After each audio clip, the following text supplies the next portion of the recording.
After the invention of the engine, mobilized warfare, or blitzkrieg as the Germans call it, was inevitable.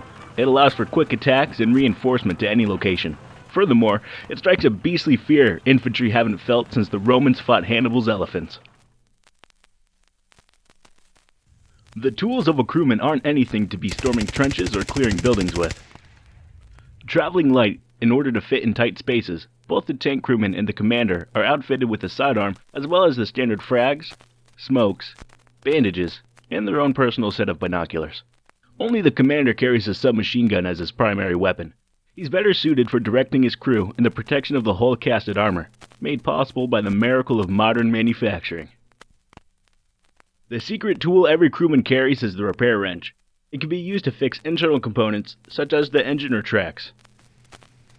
But remember, in order to fix a chassis, you'll need to take your vehicle to a repair station at main or at a forward operating base.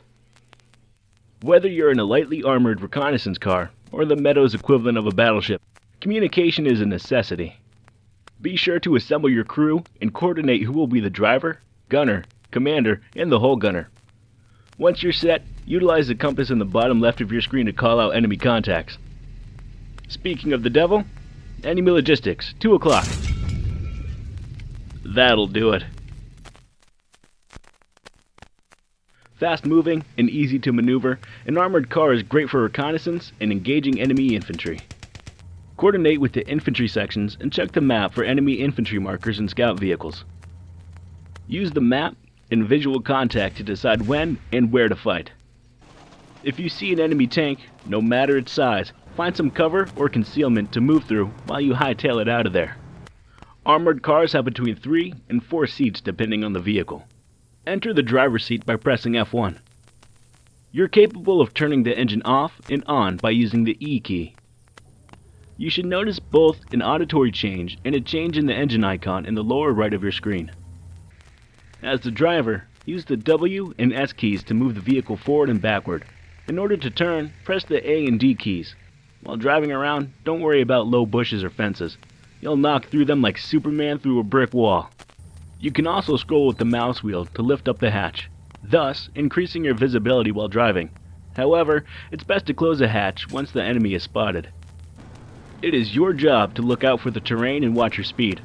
Handily included by the fine engineers, your speedometer marks how fast you are going.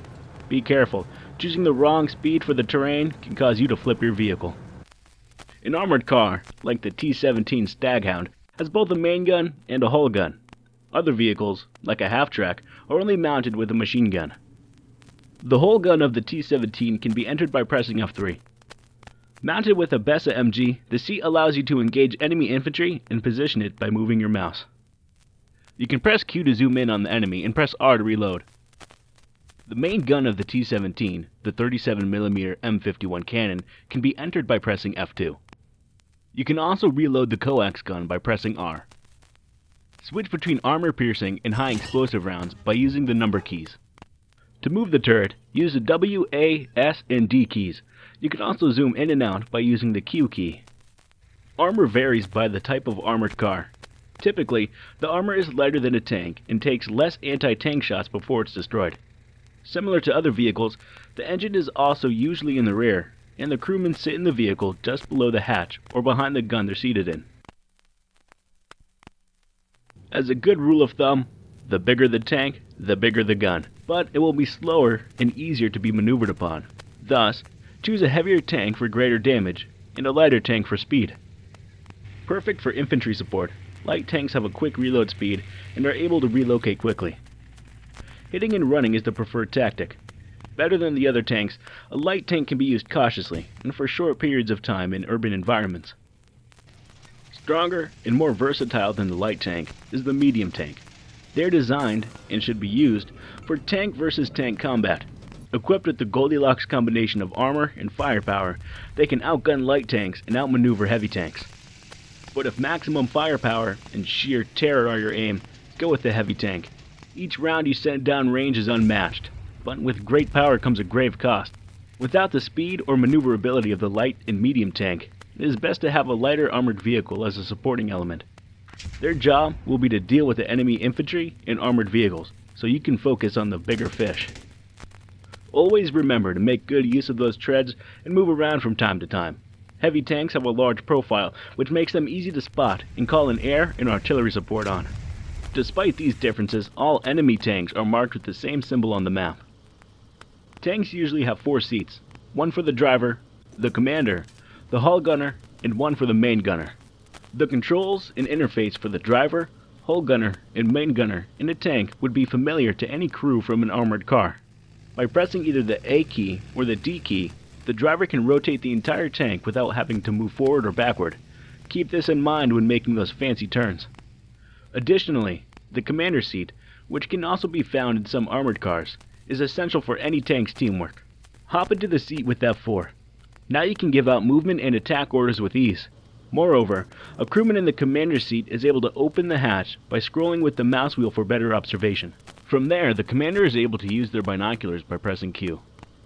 Another key to success is understanding the main gun. The gunner can scroll down with the mouse wheel to use the periscope. From here, he can maneuver it around with left control and his mouse. Furthermore, the speed of the turret can be adjusted by using left control and scroll down to go slower with more control, or scroll up to go faster. These are not your grandfather's cannons. Even the smallest tank is a mobile fright to any infantry or truck. A tank's classification isn't the only way to choose a vehicle.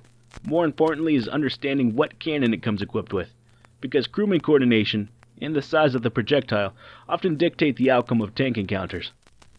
Take the Sherman for instance. The standard M4 has a 75mm gun, but it's outclassed by the British Firefly, which is mounted with a 76.2mm gun. The extended barrel and the added girth can make the difference in armor penetration. The Firefly is also equipped with smoke rounds, which can be used to conceal itself or friendly infantry.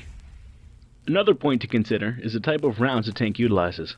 The British Matilda Mark II and the Churchill Mark IV are both heavy tanks, but the Matilda has a smaller barrel and is only equipped with armor-piercing rounds. Thus, if you're looking to use high explosive rounds, the Matilda is not your tank. In order to hold down appropriately, or as an everyday man would say it, ensure your tank is in good cover, you need to understand what's going on inside the vehicle. As in the armored car, the crewmen sit just below the hatches and behind the main gun in the turret. Any piercing rounds can hit and injure those unlucky men. The ammo is normally placed on the side of the turret or just below it. A well-placed shot could ignite it and blow the tank to smithereens. Also below the turret is a turret drive. A strike there can knock it out of commission and prevent you from moving the main gun. One of the most important components is found outside of the vehicle. The tracks, if damaged enough by anti-tank rounds or rockets, can be taken out. You don't want that happening while you're in the thick of it.